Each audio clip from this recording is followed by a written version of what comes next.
Vous vous souvenez, il y a quelques semaines, quand je vous ai dit que j'étais absolument à jour de mes dernières lectures et que c'était formidable? Et ben c'est plus du tout le cas maintenant.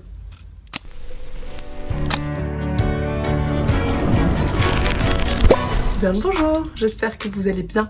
Je vous retrouve pour une nouvelle vidéo dernière lecture qui sera un petit peu spéciale puisque la dernière semaine d'avril, j'ai participé au readathon organisé par Brace Globe Reader. Je suis désolée si je n'ai pas bien prononcé ton pseudo, qui en gros nous a motivés à lire un livre par jour pendant une semaine. Alors c'était une semaine où je bossais et il y avait Westurland à la fin de la semaine, donc j'ai pas lu un livre par jour tous les jours de la semaine, mais j'ai lu 5 livres, donc je me suis dit que ce serait l'occasion de faire une vidéo dernière lecture dédiée à ce sujet, d'autant que ça a été des lectures très chouettes. C'est des livres un petit peu plus courts que d'habitude, donc avec un peu de chance ça va être une vidéo un petit peu plus courte que d'habitude, on verra. Toujours est-il que vous l'aurez compris, j'ai 5 livres à vous présenter et je vous propose qu'on commence tout de suite. Et le premier livre que j'ai lu le lundi, c'est La fille aux mains magiques de Nnedi Okorafor, illustré par Zariel aux éditions ActuSF dans leur collection graphique de petites novellas illustrées. Je l'avais eu à Trolls et Légendes et je l'avais fait dédicacer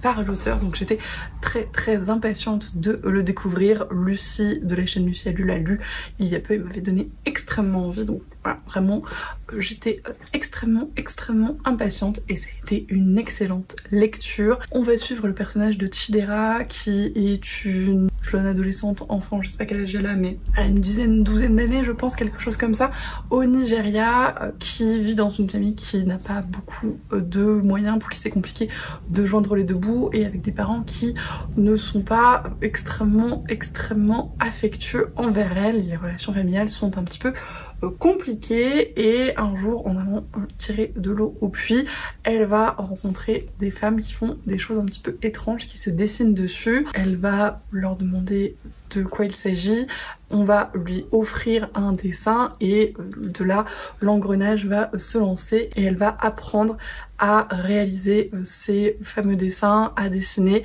et elle va voir un petit peu tout ce que ça engendre de positif pour elle dans son quotidien et autour d'elle. Et c'est vraiment toute une ode au dessin et à l'observation et à prendre le temps de voir un petit peu ce qu'il y a autour de nous et de comment voilà, le dessin peut faire évoluer les choses, et c'est vraiment très touchant à ce niveau-là. L'objet livre est absolument magnifique, magnifiquement illustré, d'autant que les illustrations évoluent au fur et à mesure de l'histoire et des techniques qu'apprend Chidera, donc c'est voilà, une espèce de double narration que j'ai beaucoup appréciée. Il y a une espèce de petite mise en abîme avec un narrateur qui est un petit peu extérieur à l'histoire mais que l'on rencontre finalement un petit peu plus tard, donc tout ça se mêle et c'est vraiment un récit que j'ai absolument adoré, que je vous recommande chaudement si vous avez envie de lire des choses un petit peu différentes. Et voilà, si le dessin et ce côté-là vous intéressent, d'autant que c'est très ancré dans la culture nigériane, donc c'est d'autant plus intéressant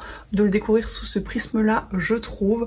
En tout cas, c'était une excellente lecture, très belle, très intéressante, plein de beaux messages globalement voilà, sur le dépassement de soi et l'évolution, et puis de ce que c'est d'être une fille au Nigeria, et encore une fois comment sortir de cette condition finalement. Et c'était vraiment hyper cool, donc je vous le recommande extrêmement chaud. Et pour continuer dans cette lancée un petit peu féministe, je me suis plongée dans une suite de sagas qui me faisait envie depuis extrêmement longtemps. Penthesilea, qui est le deuxième tome de L'autre côté du mythe de Flora Boukri aux éditions Gulfstream, qui est très jolie, et où on va suivre Penthesilea qui est la reine, ou en tout cas la princesse des Amazones, et qui va participer à la guerre de Troie. Le livre s'ouvre d'ailleurs sur l'épisode de la pomme de la discorde. Si vous n'êtes pas trop familier de cet épisode de la mythologie grecque et de la guerre de Troie, c'est littéralement l'épisode qui initie un petit peu tout le chambardement que va être la guerre de Troie. En gros, pendant le mariage de Thétis et Pelée, qui sont les parents d'Achille, les dieux sont réunis puisque Thétis est une Néréide, donc c'est célébré un petit peu en fanfare à l'Olympe, et Eris, la déesse de la discorde, se ramène avec une pomme où est gravée l'inscription pour la plus belle. Va s'en suivre une dispute entre Héra, Athéna et Aphrodite pour savoir laquelle de ces 3 déesses mérite cette pomme. Les dieux ne veulent pas du tout s'en mêler, de peur de déclencher l'ire des deux autres qui ne seront pas choisis et qu'il vaut mieux pas trop emmerder globalement. On va ramener Paris, un homme qui n'a rien demandé à personne et qui se trouvait juste être là au mauvais endroit, au mauvais moment pour décider quelle déesse est la plus méritante. Athéna va lui proposer la victoire sur ses ennemis s'il la désigne, Héra va lui proposer de régner sur tous les hommes et Aphrodite va lui proposer l'amour de la femme qui deviendra la plus belle femme de Grèce. Bien évidemment, il choisit l'amour de la femme. Aphrodite remporte la pomme, mais la plus belle femme de Grèce, c'est Hélène. Et Hélène est déjà promise à Ménélas. Donc voilà, s'ensuit l'enlèvement d'Hélène, s'ensuit tous les Grecs qui partent en guerre contre les Troyens, s'ensuit les 10 ans de la guerre de Troie et un sacré bordel, encore une fois à cause des dieux et de leurs orgueils démesurés et de leurs égos absolument ingérables, n'est-ce pas? Toujours est-il que du coup on reprend cette histoire après l'épisode de la pomme de la discorde, quasiment 10 ans plus tard finalement, aux prémices de la fin de la guerre de Troie si on veut. On débute globalement dans le camp des Amazones, dans le royaume des Amazones, où Penthesilea va subir le rite de passage à l'âge adulte, où va se décider quel rôle elle va avoir pour son peuple avant d'accéder à la couronne de celui-ci. C'est pas fun les Amazones non plus, hein, globalement. Il y en a une qui est dévorée vivante pour avoir fauté, et par fauté on entend avoir eu une relation sexuelle qui n'était pas validée par la communauté. Il y a tout un côté un petit peu étrange par rapport à ça, et on se rend bien compte que toutes des idées de liberté se cachent finalement un fanatisme et un embrigadement assez important. Mais c'est très intéressant d'un point de vue sociétal. Toujours est-il que, encore une fois, les dieux vont se mêler à tout ça. C'est un petit peu le but aussi de cette série de réécriture. Artémis va débarquer avec Iphigénie auprès des Amazones. Iphigénie qui a été sacrifiée par Agamemnon pour pouvoir partir en guerre à Troie. C'est sa fille, hein. D'ailleurs, si vous n'avez pas tout suivi, la mythologie grecque c'est formidable. Voilà, donc bref, il a sacrifié sa fille pour avoir des vents favorables. Artémis n'a pas trop apprécié le sacrifice, donc a soustrait Iphigénie à ce père extrêmement aimant, et elle l'amène du coup aux Amazones en criant vengeance, et pour que ces fameuses Amazones se rangent du côté des Troyens pour la fin de la guerre et espérer retourner un petit peu la balance finalement. C'est ainsi donc que débute l'histoire et que Penthesilea va partir en guerre. Il faut vraiment beaucoup de contexte pour vous expliquer finalement assez peu de pages, mais bref, toujours est-il que on va suivre du coup l'arrivée des Amazones à Troie et la façon dont elles sont perçues chez un peuple qui, à l'instar des Grecs, est pas extrêmement progressiste et féministe. On comprend pas trop comment des femmes peuvent avoir ces velléités guerrières, etc. Donc ça passe un petit peu mal. C'était un côté très intéressant. Et on va suivre du coup 3 points de vue successifs. Le premier, donc Penthesilea jusqu'à l'arrivée à Troie et un petit peu plus tard, puis Hippolyte, sa sœur, qui va avoir un autre point de vue sur les choses et notamment sur l'embrigadement des Amazones que j'ai trouvé très intéressant, et enfin Achille après la mort de Patrocle, qui était aussi revu d'une façon que j'ai trouvé plutôt très cool, et notamment par rapport à sa relation avec Penthesilea du coup, parce que il y avait une petite forme d'ambiguïté à ce niveau-là.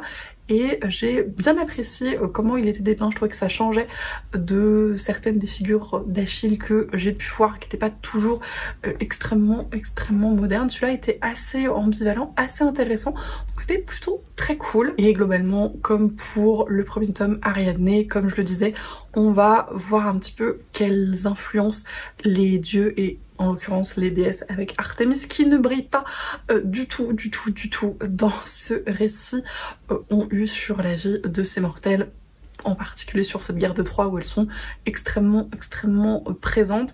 Et voilà, qu'est-ce que ça a causé comme magouille et bouleversement en tout genre. C'était plutôt une très chouette réécriture, j'ai beaucoup apprécié. Il y a tout un moment où je savais pas trop où ça allait parce que ça semblait être assez traditionnel dans l'écrit, même si les personnages étaient un petit peu revisités, et c'est à la fin vraiment, et en plus avec la postface de Flora Boukri qui je trouve remet certaines choses en perspective, que j'ai vraiment compris l'ensemble du propos, et j'ai trouvé ça vraiment très cool. Globalement ça va être, voilà, encore une une fois sur l'aspect un petit peu féministe très très intéressant, et sur la liberté et ce qu'on met derrière cette liberté également très très très très cool. Donc voilà, c'était une très bonne lecture. Je ne peux que vous recommander cette série de réécriture de mythes si jamais ça vous intéresse. Je trouve qu'elles sont toujours très très bien ficelées. Elles permettent vraiment de balayer un mythe de façon assez complète, bien documentée, et c'est extrêmement agréable avec une petite touche de modernité qui n'est pas pour me déplaire. Le prochain volume s'intéressera à Médusa, qui est un personnage que je trouve absolument passionnant, et je pense qu'il y aura plein de choses à dire par rapport au rôle des déesses, donc j'ai très hâte de le lire. Ensuite, et on va enchaîner avec une autre excellente lecture, mais sans grande surprise, vous allez voir, le deuxième tome d'Histoire de moines et de robots, une prière pour les cimes timides de Becky Chambers aux éditions La Talente, sur lequel je me suis jetée dès sa sortie parce que j'avais absolument adoré le premier volume et globalement l'ensemble de ce que Becky Chambers a écrit et que j'ai pu lire pour l'instant. Et sans grande surprise, encore une fois, ce deuxième tome a été absolument formidable. Dans le premier, on retrouvait Frère Dex et Omphale. Frère Dex qui est un moine du thé et qui en gros a pour vocation d'aider les gens à travers son thé et en discutant avec eux, etc.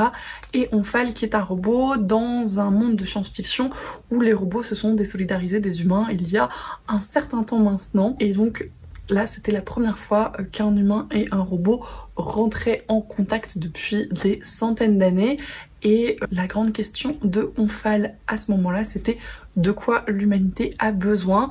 Dans le premier tome, on était plutôt voilà, sur cet aspect rencontre et un petit peu plus du côté des robots et d'apprendre un petit peu qui ils sont, d'où ils viennent, etc. Dans ce deuxième tome, on s'intéresse beaucoup plus aux humains et à vraiment cette grande question de quoi l'humanité a besoin, puisque Omphale et Frère Dex vont faire la visite finalement du monde des humains pour le montrer à Omphale, et c'était absolument merveilleux. C'est le genre de livre qui, je trouve, fait relativiser et apprécier sous un autre jour les plaisirs de la vie, les belles choses dans la nature, etc. Et ça fait énormément de bien. Il y a également un point de vue très intéressant sur la religion et comment elle s'articule dans cette société où globalement c'est un moyen de méditation, d'appréciation et voilà de faire une pause dans son quotidien, mais c'est pas une fin en soi et c'est pas une doctrine, c'est pas un truc extrêmement rigide, et j'ai trouvé ça vraiment extrêmement intéressant. De toute façon, la société en général est absolument passionnante, mais comme peut très bien le faire Becky Chambers d'une manière générale. Il y a toute une construction sur une forme d'économie basée sur une forme de troc que j'ai trouvé hyper intelligente et vraiment très chouette. On parle, comme la dernière fois, de savoir faire une pause, de savoir écouter, de savoir se poser, de ne pas devoir mériter de se reposer, de ne pas devoir mériter les choses finalement importantes dans la vie. Et c'est vraiment des messages hyper importants à l'heure actuelle, je pense. Les relations sont, comme toujours chez Becky Chambers, extrêmement saines, extrêmement respectueuses, extrêmement positives et un plaisir à lire. Il y a également un rapport à la cause animale, aux animaux et à leur consommation que j'ai trouvé plutôt très intéressant également. On va parler de relations un petit peu différentes, polyamoureuses, libres, enfin vraiment il y a un spectre assez large, mais toujours dans le respect, dans la bienveillance, dans le positif, et vraiment c'est un bonheur. Il y a une interaction de Omphale, donc le robot, avec un bébé qui était d'une mignonnerie mais absolument incroyable. Mon cœur a fondu, c'était formidable. Et voilà, c'est un livre plein d'innocence, plein de bienveillance, plein de découvertes, plein d'écoute, plein d'ouverture au monde, et c'est vraiment un plaisir à lire et ça fait énormément de bien. Vous l'aurez compris, je vous recommande cette série extrêmement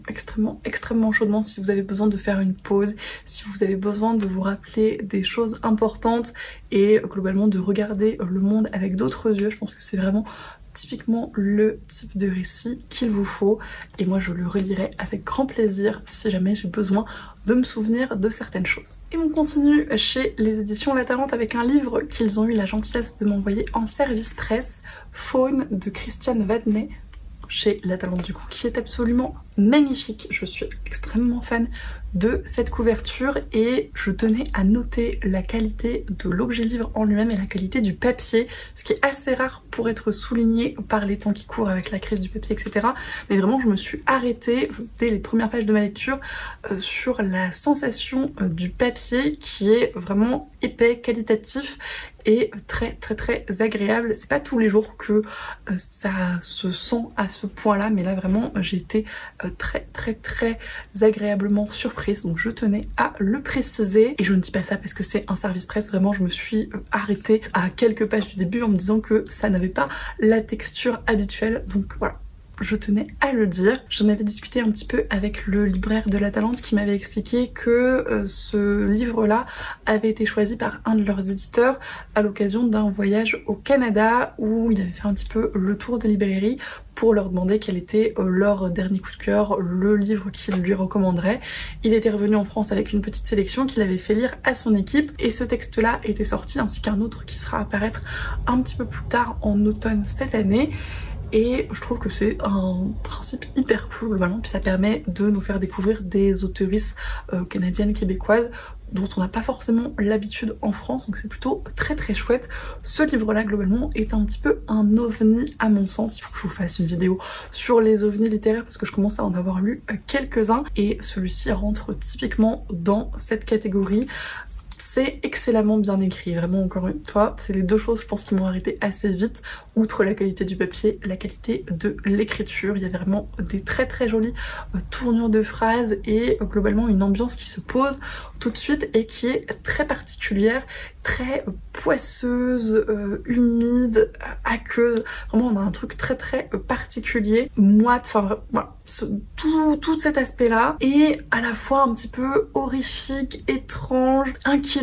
On sait pas trop ce qui se passe mais ça a pas l'air très cool dès le départ et on va suivre des espèces de chapitres qui initialement n'ont pas l'air d'avoir de lien entre eux particulièrement. Il y a des personnages que on retrouve pas forcément et puis en fait quelques chapitres plus tard il y a des noms qui reviennent et tout ça s'entremêle pour finalement former un tout cohérent. Donc encore une fois en termes de structure c'était assez particulier. Il y a un personnage féminin notamment qui m'a fait un peu penser à une forme de figure de succube et qui en plus avec cette ambiance un petit peu inquiétante et moite m'a un petit peu rappelé Blackwater. Alors on n'est pas complètement dans la même idée mais il y avait quand même un petit peu de ça je trouve et vraiment ce qui m'a marqué c'est l'ambiance et encore une fois les descriptions et la netteté de certaines images malgré ce côté flou brumeux. Voilà, il y avait un espèce de décalage là-dessus que j'ai trouvé très intéressant et très bien réussi. Globalement pour les thèmes abordés, parce que je vais pas vous faire un résumé,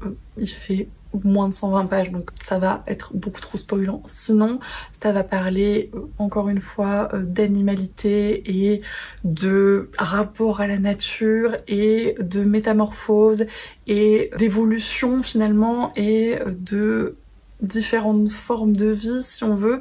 Il y a un petit côté SF presque, en tout cas apo, post-apo. Ça va parler un petit peu de relations symbiotiques, de parasites, enfin voilà, tout ce côté-là et des humains dans tout ça et de ce qui va se passer pour eux. C'est un livre où globalement faut pas chercher je pense à tout comprendre et à tout expliquer. C'est pas forcément quelque chose qui me dérange et vraiment dans ce truc là de se laisser porter par l'ambiance et les descriptions ça a très bien marché avec moi.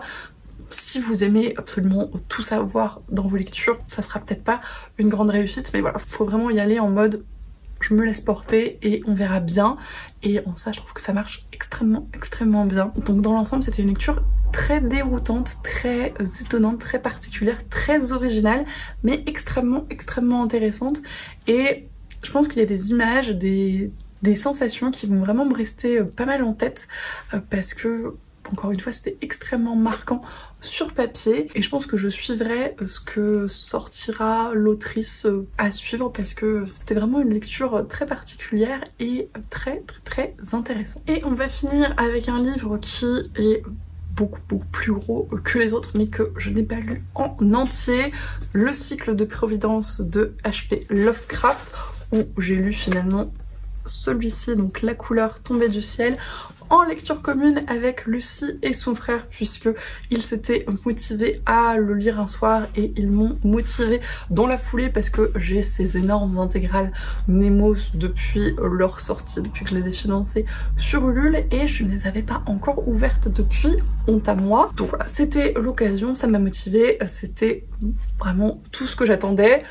J'aurais peut-être pas dû les suivre sur le moment de la lecture puisque c'était la nuit et j'étais toute seule chez moi à lire ce truc qui n'était pas forcément hyper adapté.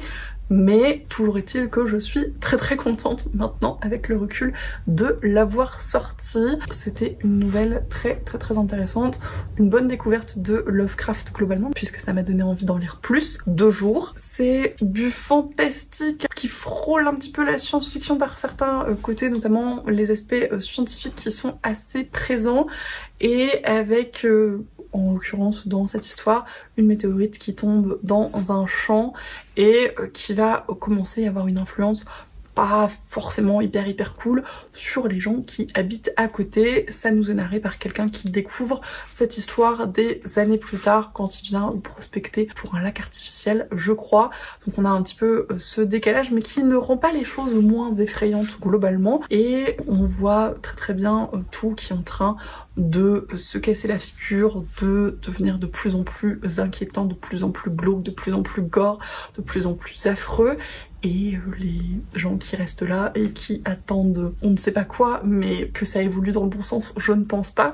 Toujours est-il que voilà, ça marche très bien, ça se lit très bien, on a envie de savoir comment ça va finir même si ça va pas le finir. Donc ouais, c'était une lecture très intéressante. J'ai beaucoup aimé découvrir la plume de l'auteur, notamment dans ce côté horrifique où rien n'est vraiment décrit, et c'est ça qui était assez fort parce que finalement ça repose beaucoup sur l'imagination et ce que nous en tant que lecteurs on imagine, ce qui est presque plus effrayant que si c'était écrit noir sur blanc sur le papier où l'effet serait peut-être un petit peu amoindri. Donc c'est une belle réussite à ce niveau-là, je trouve, mais a priori c'est globalement assez fréquent chez Lovecraft. Lucie en a parlé dans son dernier vlog en disant qu'elle avait toujours un petit peu de mal à apprécier en totalité les œuvres de cet écrivain du fait de la personne peu recommandable qu'il était dans sa vie globalement, ce sur quoi je la rejoins effectivement.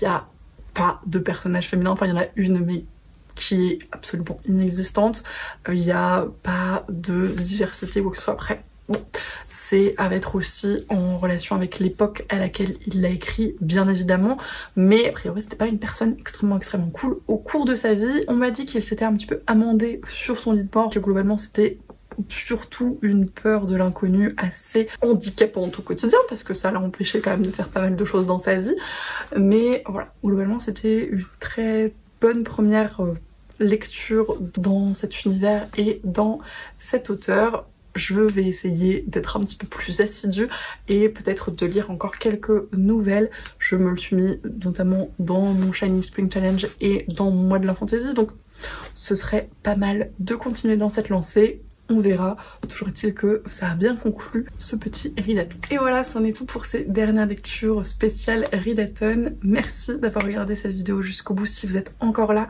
J'espère que ça vous a plu. Comme d'habitude, n'hésitez pas à me dire si certains des livres que j'ai présentés vous font envie, si vous en avez déjà lu certains, si vous avez lu d'autres livres de ces auteuristes, notamment Lovecraft, si vous avez des recommandations à me faire pour continuer dans ma lancée de découverte de cet auteur, je suis toujours preneuse. Si vous avez participé au readathon sur Instagram également, n'hésitez pas à me dire ce que vous avez réussi à lire, je trouve ça toujours très cool. Si vous avez fait de belles découvertes ces derniers temps également, je vous remercie comme d'habitude pour tous vos commentaires, tous vos messages, c'est toujours un plaisir d'échanger avec vous. Je vous souhaite comme toujours d'excellentes lectures et je vous dis à la prochaine.